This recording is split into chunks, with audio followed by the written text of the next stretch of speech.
Nicolás Petro, hijo del presidente Gustavo Petro, va a juicio disciplinario por presunto enriquecimiento ilícito por 1.189 millones de pesos. El exdiputado se habría quedado con dinero que le dieron Samuel Santander y Gabriel Ilzaca a la campaña del hoy mandatario del país. Procuraduría lo llama a juicio. Por medio de una carta al gobierno italiano, solicitan revocar la ciudadanía italiana al presidente Gustavo Petro. Canciller Rosa Villavicencio dice que renuncia a la visa americana y admite tensiones diplomáticas con Estados Unidos. Ministro de Hacienda Germán Ávila renuncia también a su visa americana. A otros funcionarios del gobierno Petro se las quitaron. Feroz ataque del ministro de Justicia Eduardo Montealegre en contra del presidente de la Corte Constitucional Jorge Enrique Ibáñez. Corte Suprema advierte alteración de cuentas de la campaña del presidente Gustavo Petro. Protestas de estudiantes de la Universidad Pedagógica en Bogotá terminan en disturbios y vandalismo. Anuncian protestas para el próximo mes. Héctor Cuba Godin Jr. revela en Noticentro 1 el nuevo proyecto en el que está trabajando, inspirado en uno de los episodios más importantes de la historia de Colombia. Esto y más en las noticias del entretenimiento. La Procuraduría llamó a juicio disciplinario al exdiputado del Atlántico Nicolás Petro, hijo del presidente Gustavo Petro, por el presunto incremento de su patrimonio en 1.189 millones de pesos. El hijo del primer mandatario, Nicolás Petro, tendrá que enfrentar un juicio disciplinario en la Procuraduría por no justificar cómo aumentó su patrimonio cuando se desempeñaba como diputado en el Atlántico. Petro Burgos habría generado un aumento patrimonial no explicado a favor propio y de la señora Daisuris del Carmen Vázquez Castro durante 2022. Al parecer, sus ingresos netos por la actividad económica como diputado habrían sido inferiores a los gastos realizados en este periodo. Por este caso, la Fiscalía adelanta un juicio por el delito de lavado de activos por la recepción de recursos que fueron pedidos irregularmente presuntamente por Nicolás Petro como parte de la financiación de la campaña presidencial. Recientemente la Fiscalía anunció que le formulará nuevos cargos al exdiputado por presunta corrupción en contratos de la gobernación del Atlántico. La defensa de Nicolás Petro cuestiona la decisión de la Fiscalía y pide cambio de fiscal. Rechazo masivo en contra del gobierno del presidente Gustavo Petro. Por medio de una carta, más de 500 empresarios expresaron lo que llaman ellos un rechazo rotundo a las declaraciones que dio el mandatario en los Estados Unidos. Esta es la carta de más de 500 empresarios del país rechazando las actuaciones del presidente Gustavo Petro en Estados Unidos y que dio con la revocatoria a la visa del jefe de Estado. Se insiste al gobierno que tiene que actuar bajo los intereses de una nación y no particulares o ideológicos. Cada una de las acciones que se determinen que lleven a una confrontación con el principal socio comercial que es Estados Unidos, que genera beneficios y tiene unos ingresos importantes para los colombianos, pues toca hacer un proceso de rechazo. La dirigente afirmó que la situación que llevó a varios funcionarios del gobierno a renunciar al uso de la visa americana preocupa sobre todo para el caso del ministro de Hacienda Germán Ávila, que tiene la obligación de sentarse con las bancas multilaterales para el financiamiento del país. Tiene unas obligaciones el ministro de Hacienda como servidor público que tiene que cumplir, y dentro de esas responsabilidades pues está esa negociación con los organismos multilaterales que se hace de forma presencial, sobre todo en un contexto donde hay una fragilidad fiscal que se necesitan créditos. Los actos, además de calificarlos inaceptables, no representan al pueblo colombiano. Queremos dar este mensaje para que en los Estados Unidos se sepa que la gran mayoría de los colombianos no compartimos actuaciones y posiciones que no sabemos si el presidente las hace de manera cuerdo o no tan cuerdo. Se espera que este tipo de situaciones no generen problemas de ingreso a la sociedad civil. El exministro y precandidato presidencial Daniel Palacio se le pidió al gobierno italiano revocar la ciudadanía del presidente Gustavo Petro. El exministro del Interior y precandidato presidencial Daniel Palacios envió una carta a la primera ministra de Italia en la que solicita revisar y eventualmente revocar la ciudadanía italiana del presidente Gustavo Petro. El documento, dirigido también a la Embajada de Italia en Bogotá y al Ministerio de Relaciones Exteriores en Roma, plantea que las circunstancias bajo las cuales Petro habría obtenido esa nacionalidad han cambiado de manera sustancial. No obstante, en la actualidad, como presidente de la República, es el hombre más protegido del país, con acceso a recursos estatales de seguridad ilimitados. Esta transformación elimina las premisas humanitarias o de necesidad que pudieron haber influido en la concesión inicial. Entre los argumentos expuestos, Palacio menciona 3 puntos: el cambio de condiciones históricas que dieron lugar a la concesión inicial, las controversias internacionales generadas por la recién visita de Petro a Estados Unidos y su respaldo a regímenes como el de Venezuela, así como a la causa palestina. Finalmente, el exministro aseguró que la solicitud busca preservar la integridad de la ciudadanía italiana y que deben tomar medidas para impedir que dicha nacionalidad se mantenga bajo condiciones que, en su criterio, contradicen los principios democráticos de Italia y de la Unión Europea. La canciller de Colombia y ministra de Relaciones Exteriores, Rosa Villavicencio, aseguró que en este momento hay tensiones diplomáticas con los Estados Unidos. También reveló que renunció a su visa americana. La canciller Rosa Villavicencio anunció la renuncia a su visa estadounidense como un gesto de respaldo al presidente Gustavo Petro, luego de que el gobierno de Estados Unidos revocara el visado del mandatario colombiano. Villavicencio explicó que su decisión es un acto de coherencia política y solidaridad. En consecuencia, negar o revocar una visa como arma diplomática por disentir de las opiniones de uno de los miembros participantes atenta al espíritu de la Carta de 1945 de una participación presencial. La ministra de Relaciones Exteriores señaló que su renuncia es irrevocable y responde al rechazo a la injerencia extranjera. Criticó que Washington actúe como juez y parte al condicionar la soberanía de Colombia mediante decisiones unilaterales que, según ella, vulneran las normas diplomáticas internacionales. El ministro de Hacienda, Germán Ávila, renunció a su visa de Estados Unidos en solidaridad con el presidente Gustavo Petro. A través de su cuenta de X, el ministro de Hacienda y Crédito Público anunció que renuncia al uso de la visa de Estados Unidos, tras la decisión de ese país de revocar el documento al presidente Gustavo Petro. En solidaridad con el presidente Gustavo Petro y por la agresión de que fue objeto por parte del gobierno de los Estados Unidos, he decidido renunciar al uso de la visa. Para trabajar por nuestro pueblo no necesitamos visa. De esta manera, el ministro Ávila se suma a las decisiones de otros funcionarios en ese sentido. Por su parte, el ministro del Interior, Armando Benedetti, aseguró que serán más las renuncias a la visa americana por parte de funcionarios de este gobierno. La controversia por la cancelación de la visa del presidente Gustavo Petro por parte de Estados Unidos sigue escalando. En las últimas horas, varios funcionarios anunciaron la renuncia a sus visados como gesto de solidaridad con el presidente y en defensa de la soberanía nacional. El ministro del Interior, Armando Benedetti, aseguró que más funcionarios se sumarán a esta decisión, mientras que la superintendente de Industria y Comercio, Cielo Rusinque, ya formalizó la renuncia argumentando que se trata de un acto de dignidad. Lo que están cobrando es el discurso del presidente de la República en la ONU, que lo que dijo el presidente lo piensan todos los presidentes de todas las naciones, pero ninguno de ellos fue capaz de decir lo que dijo el presidente de la República. Ninguna presión, amenaza hará que el mundo calle ante el genocidio en Gaza.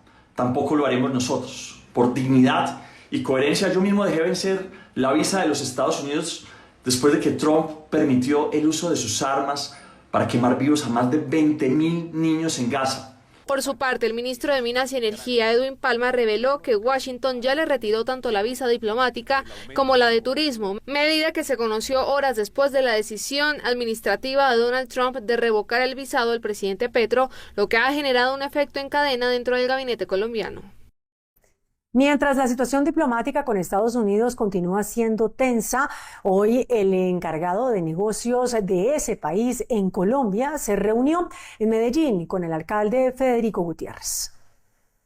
Mientras el gobierno colombiano enfrenta choques con Washington por la cancelación de la visa del presidente Gustavo Petro y la ola de renuncias de altos funcionarios a sus visados, el encargado de negocios de Estados Unidos en Colombia, John McNamara, adelantó una agenda en Medellín centrada en inversión y cooperación. Gracias a mi parcero Fico Gutiérrez por recibirme en la espectacular ciudad de la eterna primavera, Medellín. Durante nuestro valioso encuentro conversamos sobre el avance de planes de inversión por parte de empresas estadounidenses que beneficiarán a todos los colombianos y a la bella región antioqueña. Por su parte, Federico Gutiérrez, alcalde de Medellín, resaltó que la relación entre Colombia y Estados Unidos siempre ha sido y seguirá siendo importante.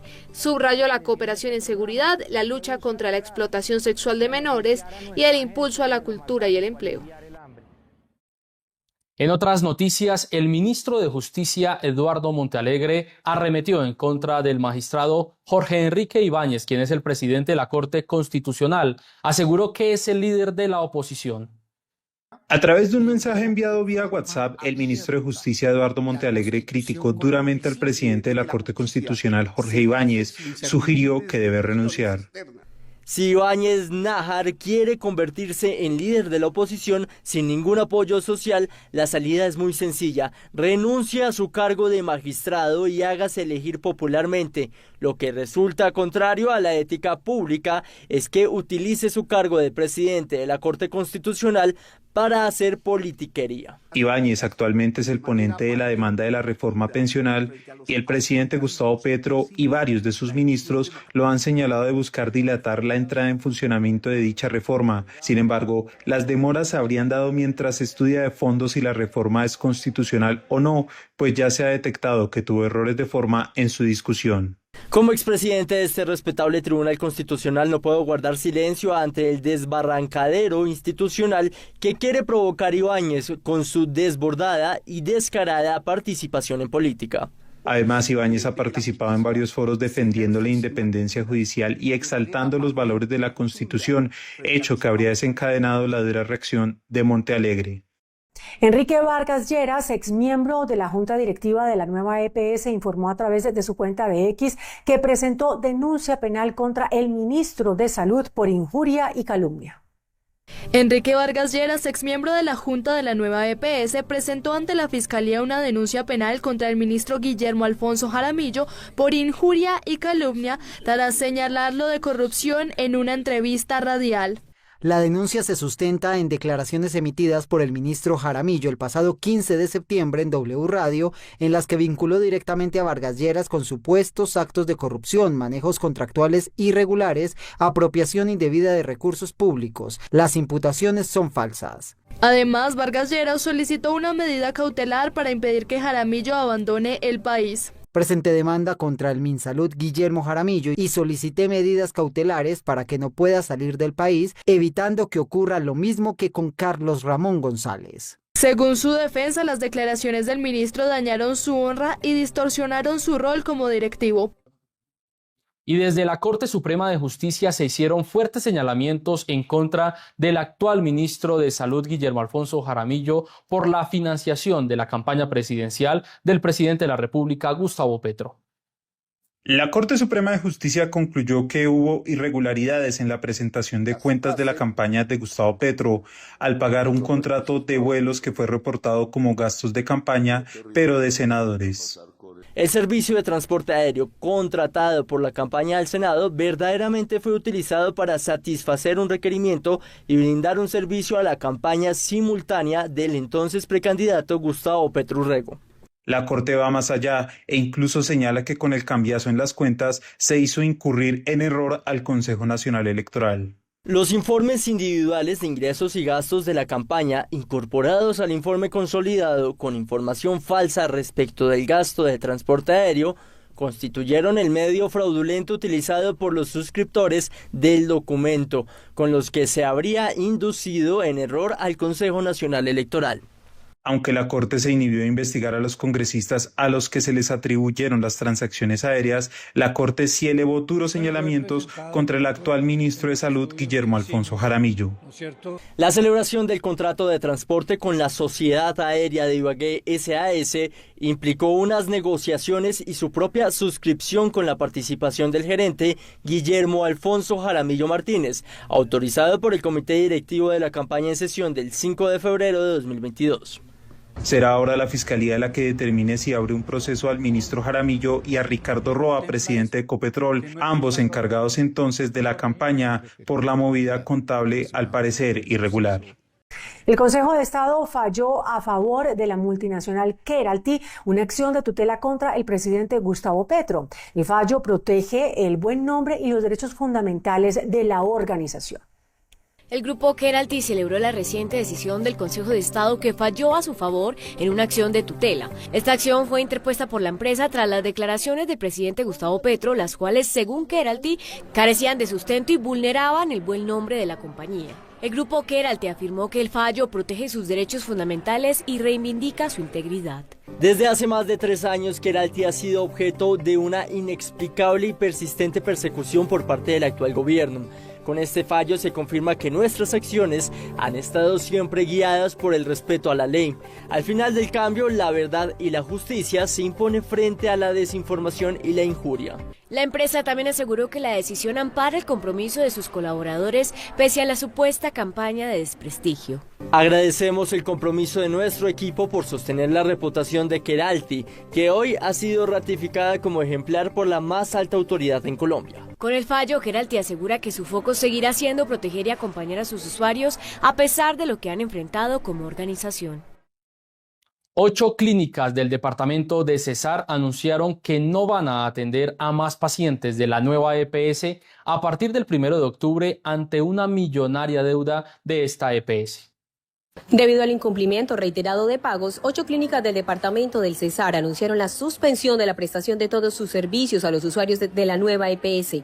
La medida iniciaría a partir del próximo 1 de octubre. Nos vemos en la obligación de suspender a partir del 1 de octubre de 2025 la prestación de todos los servicios en nuestras instituciones Clínica Médicos Alta Complejidad del Caribe, Clínica Valledupar, Clínica Alta Complejidad de Aguachica y Clínica Alta Complejidad San Juan Bautista.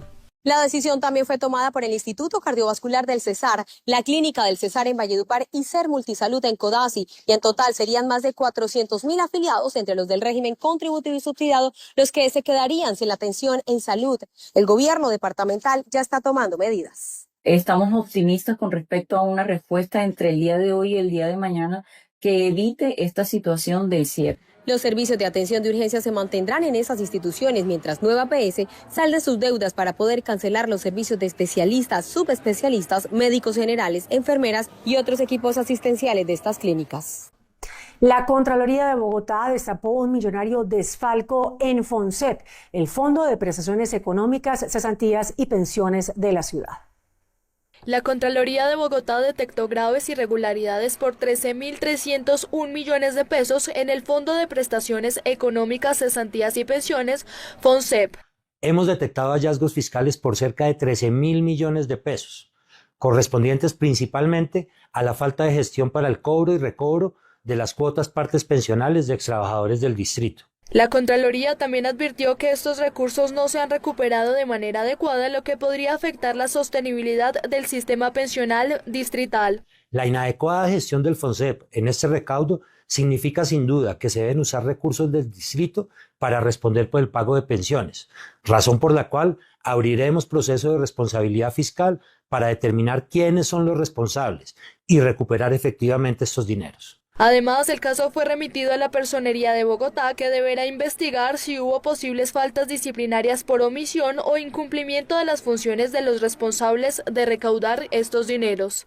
La senadora Paloma Valencia volvió a enviar una solicitud a la Corte Constitucional para que se tumbe la reforma pensional. La senadora y precandidata presidencial Paloma Valencia volvió a enviar una solicitud a la Corte Constitucional para tumbar la reforma pensional. La congresista señala que el gobierno no tramitó bien la subsanación del vicio de procedimiento. A su vez, pide que se evalúe la presunta compra de votos que habría estado detrás de esta reforma. Discutieron la proposición para acoger el texto del Senado, pero no debatieron ni votaron las preposiciones que habían radicado los representantes, algo que expresamente había exigido la Corte. La precandidata también señaló las preocupaciones que persisten con la aprobación de esta iniciativa. La reforma disparará la deuda pensional al 180% del PIB y le expropiará los ahorros a los trabajadores que hayan cotizado entre 300 y 999 semanas. Es el robo del siglo. La Corte Constitucional tiene en sus manos establecer si la Cámara de Representantes cumplió con la legalidad del trámite de la reforma pensional para que pueda empezar a regir. Ernesto Samper y Roy Barreras esperan continuar con el proyecto progresista en Colombia. Por eso consolidaron una alianza para las elecciones de 2026 que llamaron el Frente Amplio. Un nuevo actor político comenzó a tomar fuerza en el escenario legislativo colombiano. Se trata de El Frente Amplio, una coalición que reúne a 7 partidos y varios movimientos sociales con miras a las elecciones del 2026. La alianza está integrada por la Fuerza de la Paz, Maíz, Demócrata Colombiano, Comunes, el Partido del Trabajo Colombiano, Partido Ecologista Colombiano, Esperanza Democrática y demás actores como la CUT, FECODE y Movimiento Comunal. Decidimos e invitamos a caminar unidos y unidas hacia la construcción del Frente Amplio para encarar los nuevos retos políticos y sociales que profundicen el cambio. El Frente Amplio se proyecta como la bancada más grande del próximo Congreso, lo que podría modificar la correlación de las fuerzas en la centroizquierda, incluso generando divisiones entre los votantes que han respaldado al actual gobierno. La convocatoria, sin embargo, se mantiene abierta a más partidos, movimientos y sectores ciudadanos que quieran sumarse bajo el lema "El futuro se llama Frente Amplio". El exdirector del Departamento de Prosperidad Social, Gustavo Bolívar, aseguró que si Daniel Quintero llega a ganar en la coalición del Pacto Histórico, él se irá como independiente en el mes de marzo para las elecciones del 2026. El exdirector del DPS, Gustavo Bolívar, anunció que retomaría su aspiración presidencial en marzo dentro del Frente Amplio en caso de que Daniel Quintero resulte ganador en la consulta previa prevista para octubre. Bolívar argumentó que Quintero no representa las ideas progresistas y criticó aspectos de su programa como la propuesta de cerrar el Congreso, el apoyo al fracking y las alianzas con sectores cuestionados por corrupción. Si llegamos a perder esa consulta por influencia externa, de dineros externos y de muchas casas políticas que están haciendo alianzas con Daniel Quintero, pues Gustavo Bolívar en marzo volverá, seguirá siendo candidato. Bolívar también reiteró que su decisión busca garantizar que el Frente Amplio mantenga un candidato que represente fielmente las banderas progresistas y propuso la unión entre Corcho y Cepeda para enfrentar a Quintero en la consulta del pacto. El precandidato presidencial David Luna ya cuenta con las firmas necesarias para inscribir su candidatura. El precandidato presidencial David Luna anunció que su movimiento Sí Hay un Camino ya recolectó 720.000 firmas para presentar ante la registraduría, cifra que supera el mínimo exigido de 635.000 para avalar oficialmente su candidatura. Ya tenemos la capacidad de presentárselas a la Registraduría Nacional del Estado Civil. Sin embargo, estaremos unas semanas más en las calles porque queremos ir sobre seguro, presentando inclusive más de esta meta y de esa forma cumplir. Con este avance, Luna se perfila como uno de los aspirantes que asegura su presidencia en la contienda electoral del 2026, respaldado por un movimiento ciudadano que busca posicionarse como alternativa en el escenario político nacional. Durante 3 días se compartió conocimiento, estrategias y tecnología avanzada en Excorrosión 2025.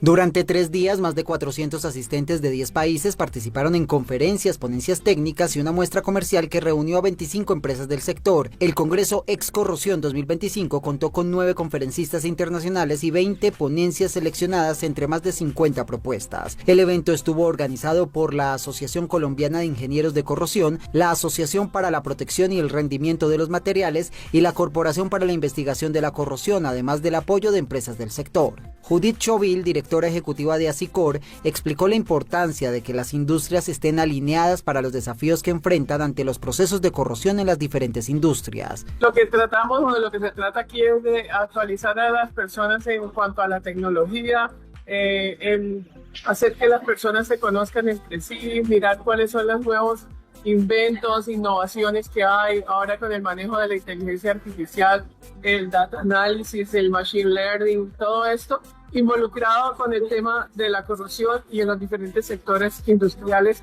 que afecta la corrosión. Además, Breitner Cuesta, representante del oleoducto central, resaltó las buenas prácticas de las aplicaciones, metodologías y sostenibilidad que se han puesto en marcha para poder combatir la recurrencia de la corrosión. Hay bastantes enfoques. Aquí en el panel tenemos diferentes empresas que están soportando diferentes formas con las cuales podemos llegar a controlar las amenazas. Particularmente estamos hablando de recubrimientos, estamos hablando de la utilización de sistemas de corriente impresa en los sistemas de protección catódica, que de una u otra forma son elementos que apoyan a reducir el efecto que tiene esta amenaza. Grandes compañías como Ecopetrol, EPM, ISA, Promigas y el Canal de Panamá estuvieron presentes, reforzando la importancia estratégica de este espacio para los sectores de energía y oil and gas. Con más de 15 años de trayectoria, Excorrosión, congreso patrocinado por Belzona, evoluciona como un referente internacional en innovación tecnológica y sostenibilidad. Bogotá. Continúa la alerta en Bogotá por los homicidios. Según las autoridades, diariamente se capturan a 2 personas por este delito. En lo corrido del año 2025 ya son más de 400 los capturados. En lo que va de 2025, la Policía Metropolitana de Bogotá ha capturado a 393 personas por homicidio, lo que equivale a un promedio de 2 detenidos diarios por este delito. Cuanto a los casos de homicidio, sicariato, homicidio selectivo que han venido ocurriendo durante toda esta administración, pues hace parte de esa dinámica de sicariato y de ajuste de cuentas que se está viviendo en Bogotá por cuenta del control de las bandas criminales en varios territorios de la ciudad. No basta con capturar. La efectividad de la política de seguridad no puede medirse únicamente por la cantidad de detenidos, sino por una verdadera disminución de los homicidios, acompañada de la legalización de las capturas en el tiempo de las 36 horas. Las localidades con mayor número de casos son Ciudad Bolívar y Kennedy, siendo Ciudad Bolívar la más afectada principalmente por disputas entre bandas criminales por el control territorial. El cierre de la Cumbre Nacional Popular en la Universidad Pedagógica de Bogotá. Las comunidades se preguntan, ¿la ciudad para quién? Terminó con disturbios y grafitis por cuenta de encapuchados en el norte de la ciudad. Durante 3 días, la Universidad Pedagógica Nacional en Bogotá fue el epicentro de comunidades, colectivos sociales, organizaciones populares y expresiones territoriales de todo el país para debatir el futuro de las ciudades colombianas.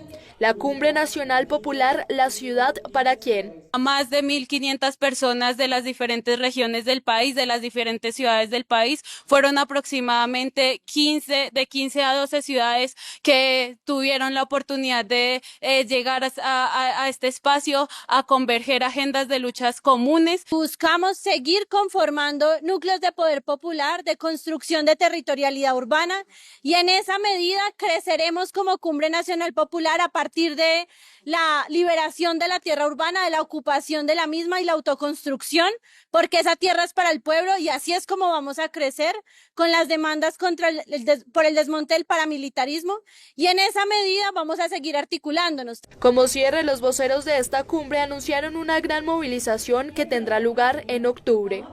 Convocándonos también en esa jornada a posicionar y defender la reforma urbana integral y popular. Es decir, hoy le presentamos al país la demanda de construir esa reforma y en octubre iniciaremos las luchas que aquí hemos articulado.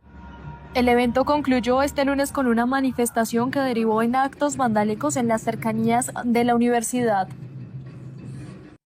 Ante la reciente cancelación de un concierto masivo que se iba a llevar en el polémico Vive Claro en Bogotá, el alcalde de la capital, Carlos Fernando Galán, anunció que ahora será con 5 días de anticipación que se tendrán que tener los permisos para llevar a cabo un concierto masivo.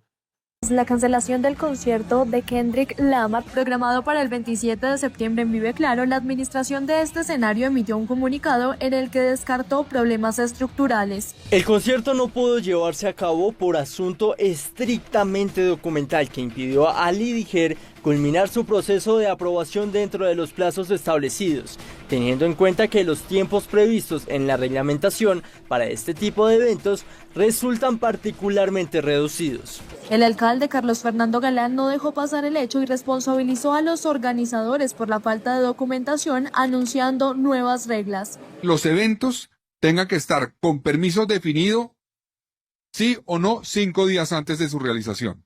No puede haber subsanación posterior.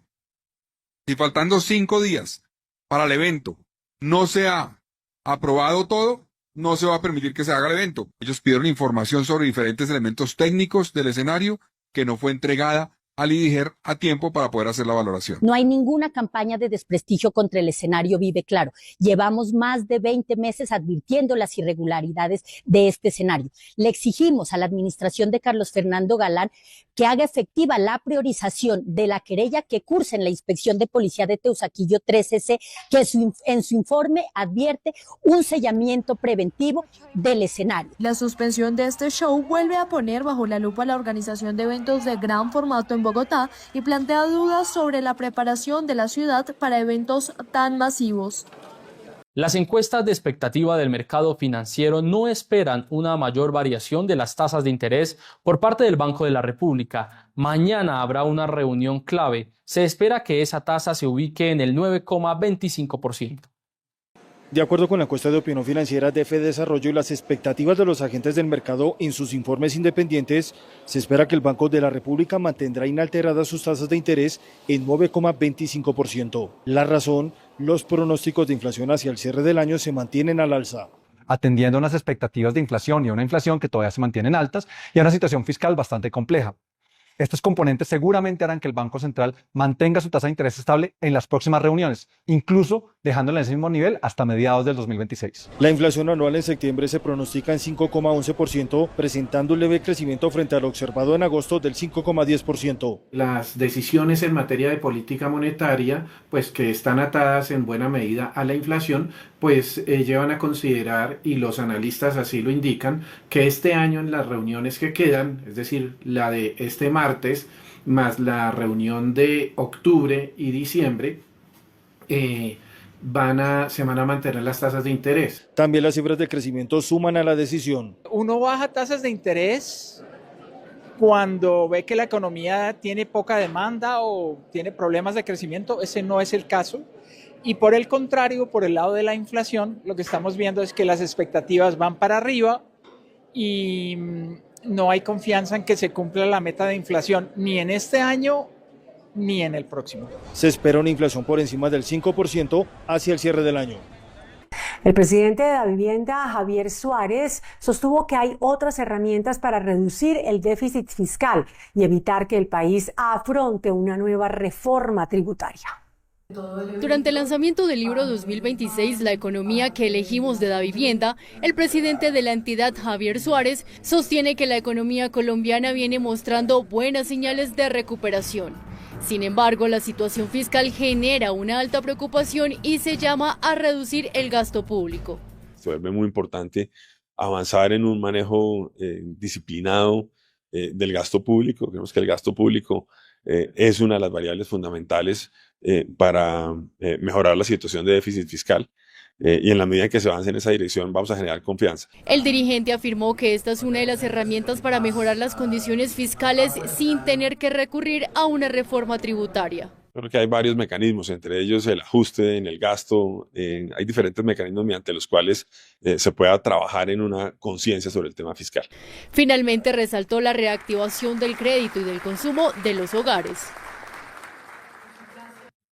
En Noticentro 1, el dato del día. ANATO proyecta un crecimiento en la venta de tiquetes aéreos del 6% para la semana de receso escolar.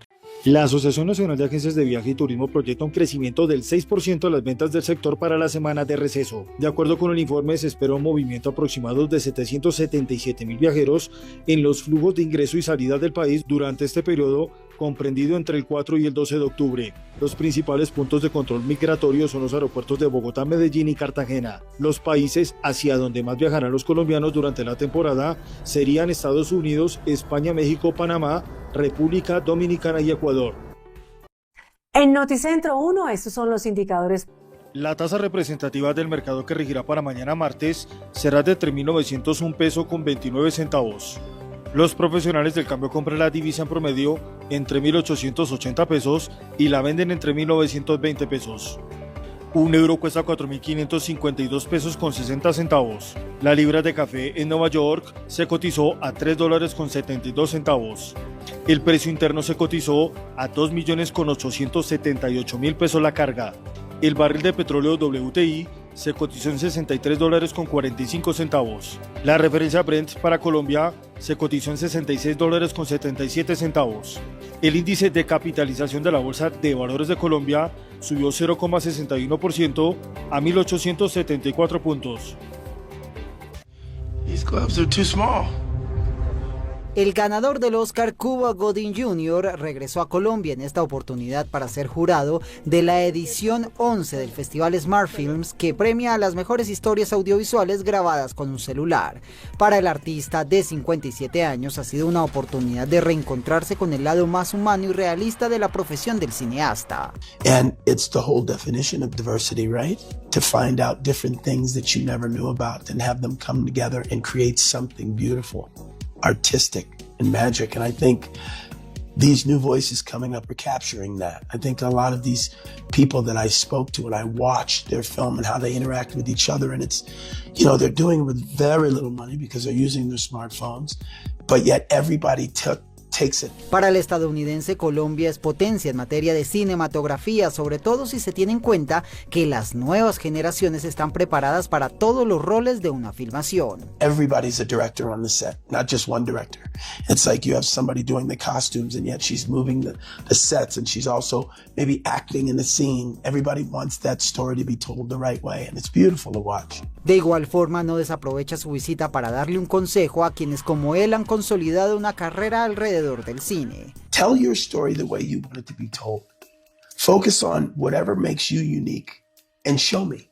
I might not even know what you're doing or understand it, but it'll make an impression on me that will explain to me what you have to give as a filmmaker. También visita nuestro país para familiarizarse con la historia que inspira su próxima aparición en la pantalla grande. Well, so we're just in the early stages of it, but there's an amazing Colombian general who was black, and his contribution to the Colombian history was white. So we're going to tell his story and bring it back, so that people know that even black men of color have power and contributed to the beautiful country that is Colombia. La premiación de la 11ª edición de Smart Films, en la que estará presente Cuba, se realizará mañana en Bogotá. A medio siglo de su muerte, todo lo relacionado a la artista mexicana Frida Kahlo sigue generando curiosidad. En Ciudad de México, muy cerca del Museo Oficial de la Pintora, abrió sus puertas un nuevo lugar que aborda desde algunos de sus objetos personales el lado más íntimo de uno de los referentes culturales más importantes del arte latinoamericano. En esta residencia vivieron los padres de Frida, por lo que la mayoría de los objetos expuestos hacen alusión a la niñez y la adolescencia de ella. Muchos de estos evidencian su pasión por la pintura y las artes plásticas que tenía desde muy pequeña. Murales y fotografías que también cuentan parte de su vida en familia hacen parte de la exposición que desde ya genera toda la atención de los seguidores de su obra. La estrella del vallenato y referente de la música latina, Silvestre Dangond, presenta la nueva versión de La Indiferencia. Cuando te enteres de la verdad, tus amigas piensan que tú y yo somos la pareja ideal. Una colaboración muy especial con el multipremiado cantautor e ícono del pop tropical colombiano Fonseca. Compuesta por el reconocido autor colombiano Lucho Alonso, La Indiferencia ha sido durante años una de las canciones más coreadas por el público en los conciertos de Silvestre. El estreno se llevó a cabo durante la más reciente edición de los Premios Juventud. Silvestre y Fonseca compartió escenario en una presentación íntima y vibrante, celebrando su complicidad artística y regalándole al público un momento inolvidable en el que la música es la protagonista. Has decidido no volver conmigo, suerte, mucha suerte, suerte en tu camino, pero lo que quiero yo sinceramente... Inició la Semana de la Moda de París con uno de los desfiles más emotivos de la temporada, Le Défilé, organizado por una de las firmas de belleza más importantes del mundo y en el que mujeres de todos los ámbitos desfilan para presentar las tendencias de la próxima temporada en esta industria, todo enmarcado en un mensaje de empoderamiento y sororidad. Nuevamente la colombiana Daniela Álvarez hizo parte de la pasarela. Ella, como embajadora del lema del desfile, volvió a demostrar el poder de la belleza femenina a pesar de cualquier obstáculo. Junto a ella estuvieron otras celebridades como Gillian Anderson, Kendall Jenner, Helen Mirren y Heidi Klum.